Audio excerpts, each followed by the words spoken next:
Hi నమస్తే అందరికీ. నేను మీ రమేష్ హస్నాబాద్. ఇది జై గణేష్ యూత్ హస్నాబాద్ వారి ఆధ్వర్యంలో ఏర్పాటు చేసినటువంటి వినాయక మంటపము చేపల సంఘం దగ్గర ప్రధాన చౌరస్తాగా ఏర్పాటయ్యి ఇక్కడ ఒక హైమాస్ట్ లైట్ కూడా ఏర్పాటు చేయడం జరిగింది. ఇక్కడ గత కొన్ని సంవత్సరాలుగా మన వినాయకుడిని ఇక్కడ ఏర్పాటు చేయడం అనేది జరుగుతుంది. అయితే ఇక్కడ ఒక ప్రత్యేకత కూడా ఉంది. అయితే సాధారణంగా అన్ని వినాయకుల మంటపాలను సాధారణంగా ముస్తాబ్ చేయడము, సాధారణంగా టార్ప్లిన్స్తో కానీ డెకరేషన్తో కానీ చేయడం అని డెకరేషన్ పేపర్ ఏమంటారు కాటన్తో కానీ చేయడం అంటే జరుగుతుంది. కానీ ఇక్కడ మటుకు ఇక్కడ ఓన్లీ యూత్ పిల్లలు మాత్రమే ఉండరు. మీరు చూడవచ్చు ఇక్కడ పిల్లలు చెప్పి ఈ యూత్ పిల్లలు మాత్రమే ఉండరు. వీళ్ళు ప్రత్యేకంగా తమ సొంత ఖర్చులతో మరియు గతంలో పెట్టినటువంటి వినాయకుడి ద్వారా వేలం పాట ద్వారా వచ్చినటువంటి అమౌంట్తో ఈ యొక్క మంటపానికి ఓవరాల్గా స్టీల్ ఐరన్తోన ఒక పెద్ద మంటపం అనేది చేపించడం జరిగింది. సో దానితో పాటు ఈ లోపల భాగంలో మట్టుకు పైన కానీ పక్కలకు ఎటు చూసినా వెనకాల టోటల్గా ఫ్లైబోర్డ్తోన ఇక్కడ ఈ మంటపాన్ని ఏర్పాటు చేయడం అనేది జరిగింది. అయితే ఈ మంటపం ప్రత్యేకత ఏంటంటే దాదాపుగా ఈ యొక్క మంటపానికి 70,000 ఖర్చు పెట్టడం జరిగింది. ఓన్లీ మంటపం అంటే ఐరన్తో ప్లస్ ఫ్లైబోర్డ్లు అన్నీ కలుపుకొని 70,000 పట్టుకు ఈ యొక్క మంటపాన్ని తయారు చేయడం జరిగింది. ఒక్కసారి మీరు ఈ యొక్క డెకరేషన్ కానీ చూసినట్లయితే ఇక్కడ ఉన్నటువంటి ఈ యొక్క యువకుల యొక్క టాలెంట్ నాలెడ్జ్తో మాత్రమే ఇదంతా చేయడం జరిగింది.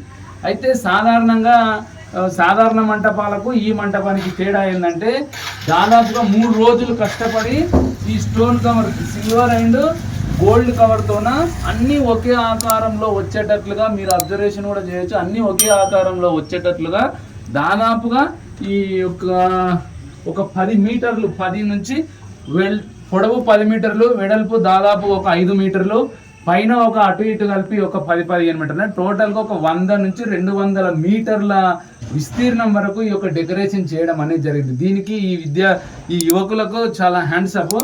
అయితే ఎవరైనా సరే చందాలు ఇవ్వాలి అంటే మంటపాలను ఈ విధంగా తయారు చేయడం అంటే ఎక్కువ ఖర్చు పెట్టి తయారు చేస్తేనే ఎవరైనా చందాలు ఇవ్వడానికి ముందుకు వస్తారు. సాధారణంగా వీళ్ళకి యువకులు సొంత కష్టంతోనే చేస్తుండ్రు, ప్లస్ కొంతమంది సహకారం కూడా ఉంది.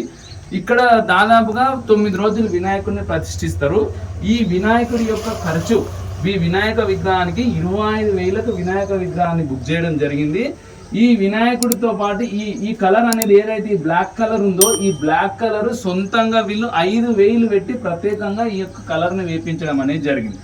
అలాగే ఈ యొక్క స్వామివారికి ఉన్నటువంటి ఈ స్టోన్స్ దగ్గరికి ఈ స్టోన్స్ ఏదైతే కనిపిస్తుందో మనకు కిరీటం కానీ మెడలో హారంలా కానీ ఈ యొక్క స్టోన్స్ ఏవైతే ఉన్నాయో ప్రత్యేకంగా వీటికి 10,000 ఖర్చుతో వీటిని చేయడం అనేది జరిగింది. అయితే ఈ కండువాలు కూడా చాలా కాస్ట్లీ కండువాలు. రేపు వేలం పాటలో వీటిని దక్కించుకున్నటువంటి వారికి ఎంత అదృష్టం అంటే మామూలు అదృష్టం కాదు. ఎందుకంటే వీటిని ప్రత్యేకంగా చేపించడం జరిగింది. వీటిని పట్టు వస్త్రాలు ఇక్కడ ఒకసారి పంజన కనుక మీరు పరిశీలించినట్లయితే ప్రత్యేకంగా ఇగో స్టోన్స్ ప్లస్ ఇగో పంజా ఆకారం కూడా మనకు భక్తిలో నిండినటువంటిది హిందూ ఆకారం అంటే హిందూ కలర్ కలిగినటువంటిది మనకు చూడొచ్చు. మీరు ఎంత బ్రహ్మాండంగా చేయించారంటే దీనితో పాటు ఈ స్వామివారి చేతిలో ఉన్నటువంటి ఈ బాణం ఏదైతే ఉందో ఈ బాణాన్ని చూడండి. ఇది రెంట్కు తెచ్చారండి. ఈ రెంట్కు తెచ్చారు. దీన్ని ఒక్కరోజు 1,000 రూపాయల ఖర్చు దీని రెంట్. కాకపోతే యువకులు వాళ్ళు అంటే ఇవి కలిగినటువంటి వ్యక్తి ఏదైతే ఉందో వాళ్ళ యువకుల రిక్వెస్ట్తోన 9 రోజులకు గాను 1,000 రూపాయలకు రెంట్కి ఇవ్వడం జరిగింది. సో ఇక్కడ ఉన్నటువంటి ఈ ప్రత్యేకత మీరు ఓవరాల్గా ఈ యొక్క మంటపానికి స్వామివారి విగ్రహానికి ఇక్కడ చేపించినటువంటి ప్రత్యేకతలకు ఒక్కసారి కనుక చూసుకున్నట్లయితే 1,00,000 పైన ఖర్చు అయింది. ఇంత ఖర్చు ఈ హస్నాబాద్ గ్రామంలో వికారాబాద్ జిల్లా దుద్యాల మండలం హస్నాబాద్ గ్రామంలో మొట్టమొదటిసారిగా ఈ యొక్క ఇంత ఖర్చుతో ఉన్న మంటపాన్ని తయారు చేయడం అనేది రియల్లీ గ్రేట్. ఇక్కడ ఉన్నటువంటి ఈ జై గణేష్ యూత్ చేపల సంఘం ప్రధాన చౌరస్తాలో ఏర్పాటు చేసినటువంటి యువకులకు మనమంతా ఒకసారి ప్రత్యేకంగా కృతజ్ఞతలు చెప్పవచ్చు. అంటే 1,00,000 పైన పెట్టి మనకు మంటపాన్ని విగ్రహాన్ని ఏర్పాటు చేయడం అనేది ఈ సరౌండింగ్లో నాకు తెలిసి కోడంగల్ కానీ దుద్యాలు కానీ కోజీ అంటే తర్వాత కోడంగల్ దుద్యాలు ఈ సరౌండింగ్లో బుమ్రాస్పేట్ ఈ సరౌండింగ్లో ఎక్కడ చూసుకున్నట్లయితే ఇంత మొత్తం అమౌంట్లో ఎవరు కూడా మంటపాన్ని తయారు చేయలేదు.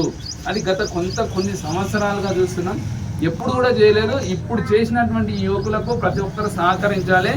సో ప్రతి ఒక్కరు కూడా ఏంది చందాలు కూడా ఇవ్వాలని చెప్పి నా ద్వారా నేను తెలియజేస్తున్నాను. అయితే ఈ యొక్క స్వామివారి ఆకారం చూసుకున్నట్లయితే, స్వామివారి ఆకారాన్ని మీరు ఒకసారి పరిశీలించినట్లయితే అందరికీ వెంకటేశ్వర స్వామి ఆకారంలో ఉన్నట్టు కనిపిస్తుంది, కానీ కాదు, బాల గణేష్. ఈ యొక్క ఆకారం స్వామివారి ఆకారము టోటల్ గా బాల గణేష్ ఆకారము.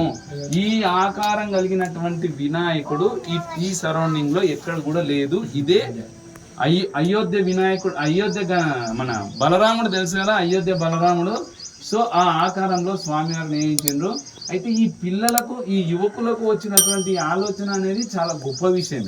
అంటే ఎవరికి రాని ఆలోచన పిల్లలకు రావడం అనేది గొప్ప విషయం. ఇక్కడ ఉన్నటువంటి ప్రత్యేకత ఏంటంటే ఈ మంటపంతో పాటు స్వామివారిని ప్రత్యేకంగా అలంకరించుకోవడం అనేది ఇక్కడ గొప్పతనం. ఈ యువకులకు మనం అందరం అప్రిషియేట్ చేయాలి. సో మనమంతా సహకారం చేయాలి. 9 రోజుల్లో నిమజ్జనం ఉంటుంది, చాలా బ్రహ్మాండంగా ఉంటుంది. సో దీనికోసం మనం అందరం చేయూతనివ్వాలి, అందరం సహకరించాలి. సో థ్యాంక్ యూ అందరికీ. మీ యొక్క మంటపాన్ని తయారు చేసిన యువకులకు ధన్యవాదాలు.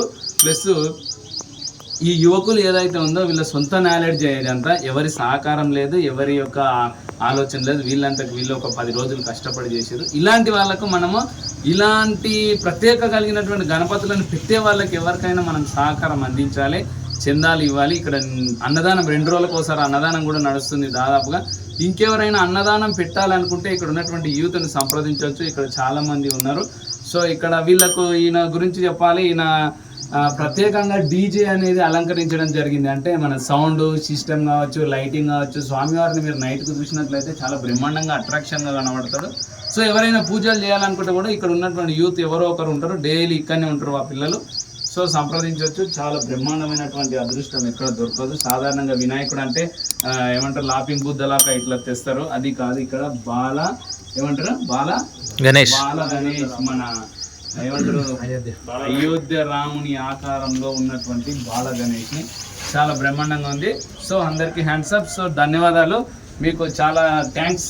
ఈ గ్రామంలో ఇంత పెద్ద ఎత్తున 1,50,000 ఖర్చుతోన స్వామివారిని ఏర్పాటు చేయడం చాలా ఆనందంగా ఉంది. సో మీరు ప్రతి సంవత్సరం కూడా ఇట్లాగే కొనసాగాలని ఆశిస్తూ ముగిస్తున్నాను. జై గణేష్.